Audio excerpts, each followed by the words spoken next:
Welcome back to the Cracked Mug. It's good to have you here. Today we're making Salisbury steak. It's not a steak in the traditional sense of the word. However, let me be clear, it's not meatloaf, nor does it taste like a hamburger patty. It's quite unique in flavour. Though it should sound like it's from England, you know. Oh, I shall have the Salisbury steak, my good man. Nope, it's very much an American creation by Dr. James Henry Salisbury, a pioneer in nutrition during the Civil War in the 1860s. He believed the ground muscle pulp of beef was easily digestible and provided lots of nutrition. After the war, it was promoted as a health food. It was originally called hamburger steak. However, during World War I, the name was changed to the inventor's name because it sounded a little bit too German, Hamburg. So they changed it to Salisbury steak. The first known recipe for the public was printed in 1897 by Dr. Salisbury. It also appeared in the US Navy's cookbook in 1904. The dish has continued successfully through the decades, and in 1953, Swanson made it very popular in the home through frozen TV dinners. If you've only ever had it through frozen dinners, I ask you, please make it yourself. You will be delighted with the extremely tasty results. And it's smothered in gravy. And as Dr. Salisbury said, it's good for your digestion. So, let's get in that kitchen and make muscle pulp of beef. Come on. I'm ready. Let's get started. Here I have 2 pounds, that's approximately 900 grams of lean ground beef, half a cup of fresh breadcrumbs, that's about 22 grams, half a teaspoon of Worcestershire sauce, half a teaspoon of salt and a half a teaspoon of pepper, and 1 egg, lightly beaten. So here we're going to combine our beef, our breadcrumbs, our egg, Worcestershire sauce, and salt and pepper. Going to get it started with a wooden spoon, but we're actually going to get in there with our hands. Fun!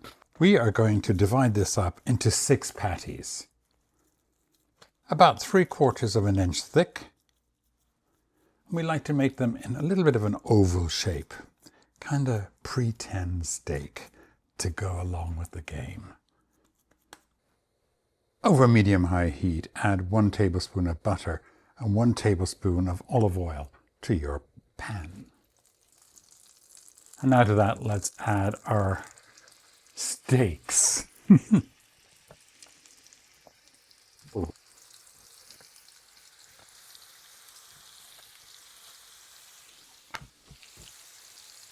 you have them in the pan, don't move them about. We want them to get a bit of a color here. So 5 minutes each side, and then we remove them. That has been another 5 minutes, so let's take these out.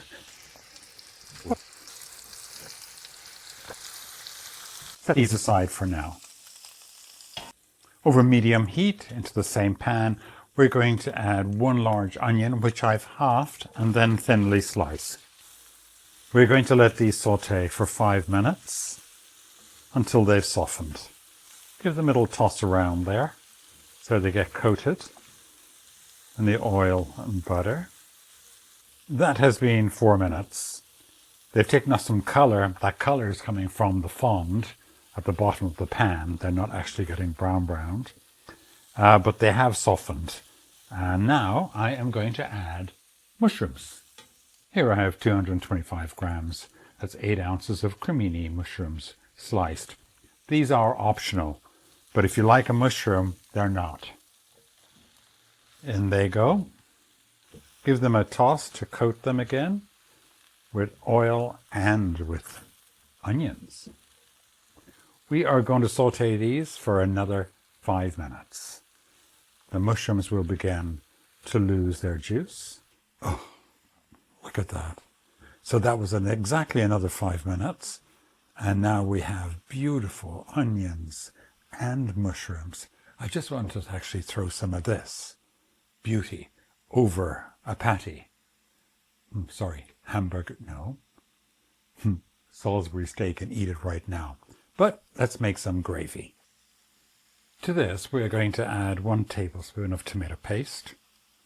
Work that in there. Just want to cook the raw flavor of the tomato paste out before we add anything else. I am under a medium-low heat. That's because it's a cast iron pan, and it's also because the burner underneath is very large. But in a regular frying pan, this would probably be at medium. Just takes a minute or so to get that paste worked in there.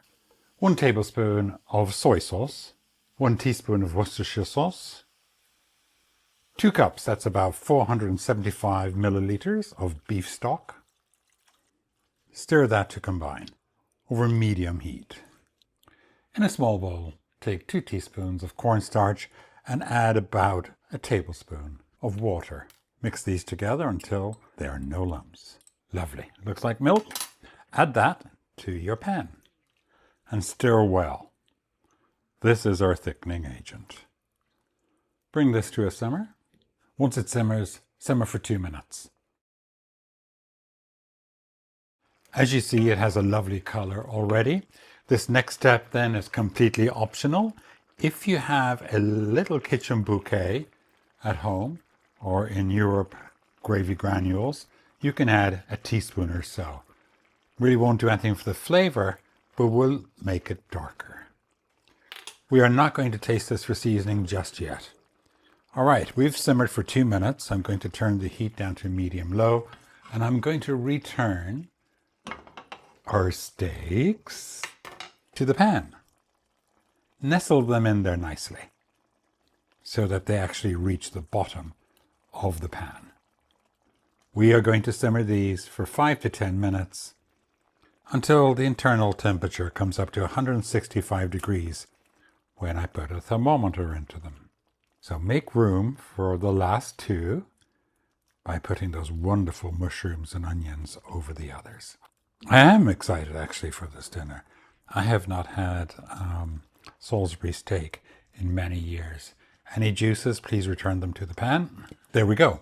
Very gentle simmer, 5 to 10 minutes. In 5 minutes, I'm going to check the temperature. 162.7, I'll take it. That took 9 minutes to get to that internal temperature, which is safe to eat. That would be around 71 degrees Celsius. Now that we've reached the correct internal temperature, I'm just going to taste it for seasoning. It's beautiful color. All right. Wow. It's really good. I'm okay on the salt because of the stock. I'm going to add a little black pepper to that. I'm going to turn off the heat because we are done. Seriously. While you've been sitting down watching YouTube videos, I have been making some sides. I think mashed potatoes would be perfect with this, and maybe some green beans. All right, nothing left to do but get this served up. It smells really, really good. All right, I'm going in. Straight for the steak. You better be calling this steak. Smells good.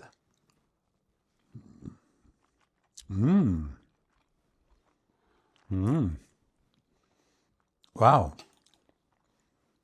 The flavor is completely different than a hamburger or from meatloaf. Really, really good. Sorry, I need some mushrooms and gravy.